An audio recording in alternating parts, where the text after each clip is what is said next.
Okay, so we are playing first, and we don't have a great hand. In fact, it's a pretty bad hand. But because we do need a lot of mana in this deck, and we do have a pretty good chance of drawing into some 2-drops, some 3-drops, we definitely would want to draw into at least one 3-drop or 2-drop with this draw, so that we can equip it on turn 3. But um, I think that we're okay with not mulliganing this hand and just going with hopefully either drawing into some stuff that helps us out here. Um, like some of the mirror would help. Any of the 2-drop, 2-power guys would be really good. Um, and now we actually don't even have any 3-drops, which I didn't even notice as I was constructing the deck. Um, so I can't forget to lay the Carapace down this turn after this combat. That would be bad. Uh, Definitely getting a 2-drop here would be optimal.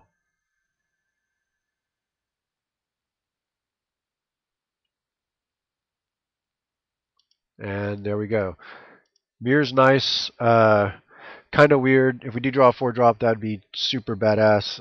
Something like oh, I don't know, a Chrome Steed would be pretty cool. Okay, Lost Leonin, that's a little. I don't know how to feel about that, to be honest with you. Uh, I feel like a Parasitic Implant would be really good for that. Give us something to carapace up. Um, Although we'd be casting a Bellowing Tangle next turn. Kind of slow down the opponent. Make good use for a mana this turn. Otherwise, we really wouldn't do anything with it. And he doesn't have a play, so I don't know if that's how that's going to affect us. But we'll definitely get the Bellowing Tangle done here, so we'll just swing it with the mirror. Oh, we can't swing with the mirror because it just came into play. For the reason I always think that's at the end of their turn, but it's the beginning of mine. We'll get this Tangle down to represent an actual threat. See if he plays any kind of equipment. No, nothing.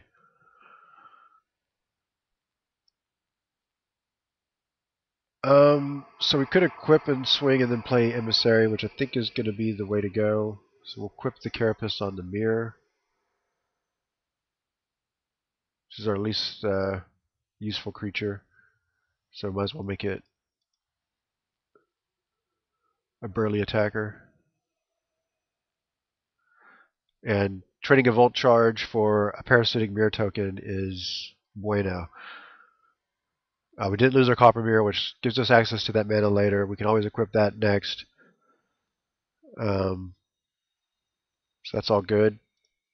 Get an Emissary down.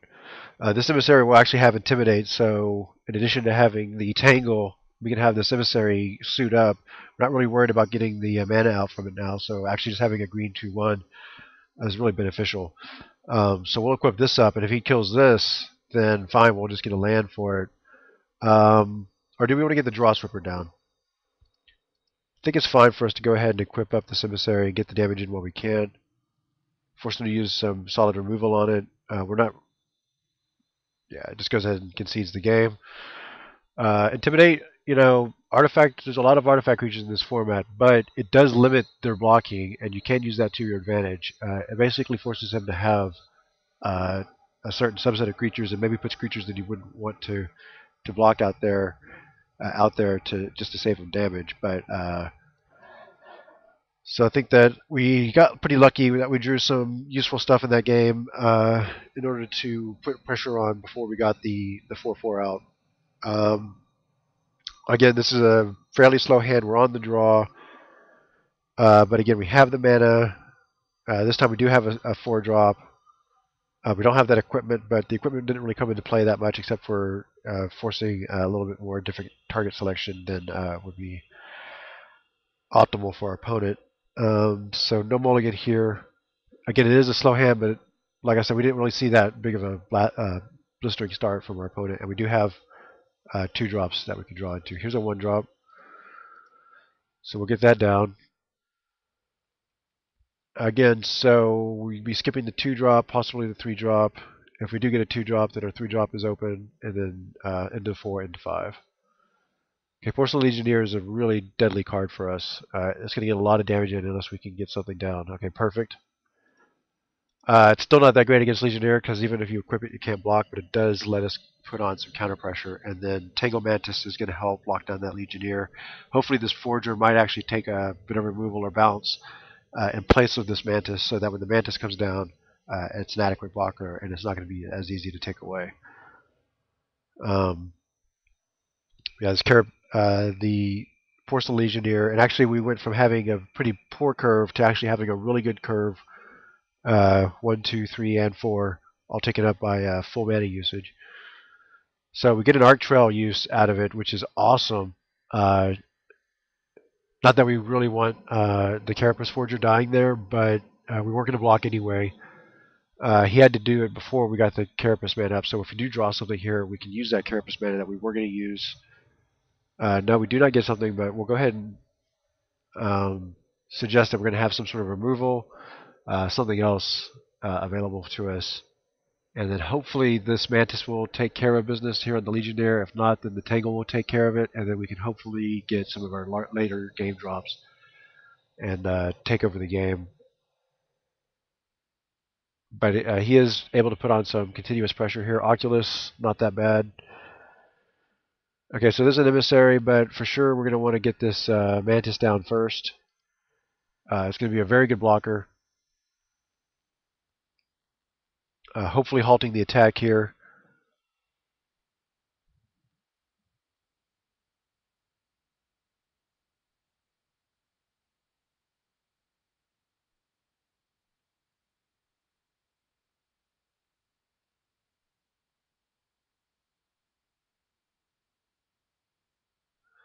See what our opponent does.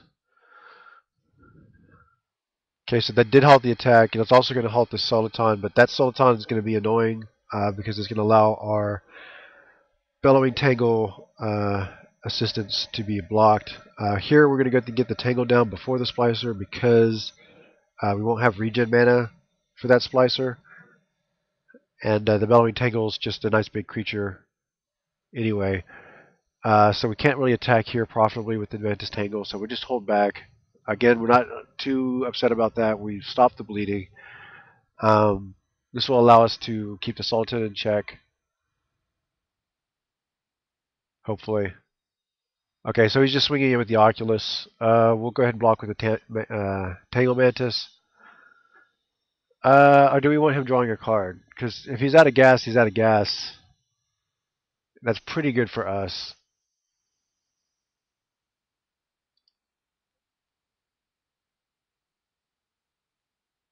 Yeah, we'll go ahead and we don't want to take any more damage than is necessary. And that guy's gonna get his card eventually anyway. So he might be out of gas, but we are not. And giving him a random card is not going to be as scary. Okay, so there's 2 things we can go here. We could try to lead out with the Emissary or the Death Hood Cobra to see if there's some sort of combat trick or counterspell. We can hit the Splicer.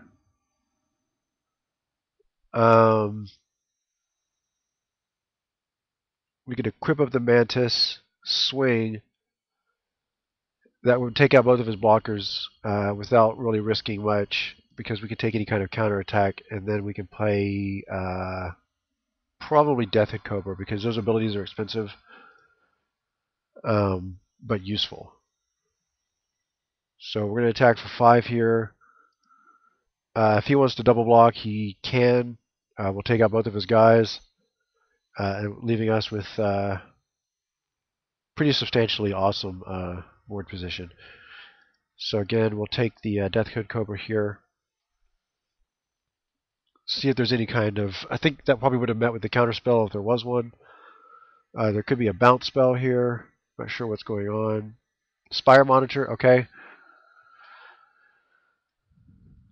So we'll be taking 3 at least.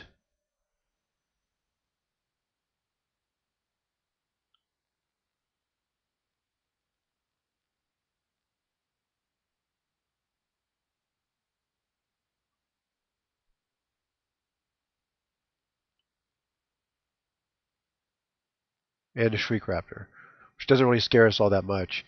Can't block our guys. Okay. So, the Deathwing Cobra is going to cost us 4 mana to hold up, which is a whole lot.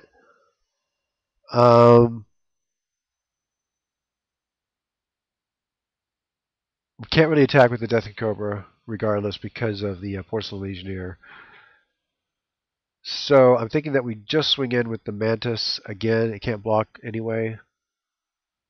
And he's faced with the exact same blocking situation as he had before. It's going to get our damage in. It's going to help us keep pace with the Spire Monitor.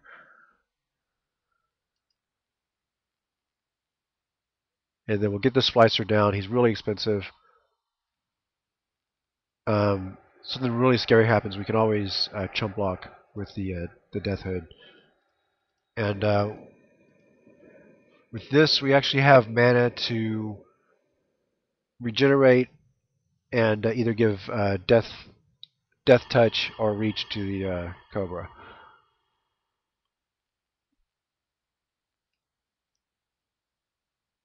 Now that might be a little bit of a passive of an attack, but going with the Bellowing, he could double block. We'd only get the Soliton, or maybe the Legionnaire, probably the Soliton. And we lose our Intimidate, which turns on that Shriek Raptor for blocking, which is something we really don't want to do either. So I think that I'm actually okay with not being super aggressive there. The Spire Monitor can attack for 3, but yeah, he's kind of in a bad situation. Again, the Intimidate, really important in this game because it keeps that Shriek Raptor on the sidelines, which, since I'm not anywhere close to being infected, it doesn't really do much otherwise. And overall, that worked pretty well for us. So we'll see you in round 2.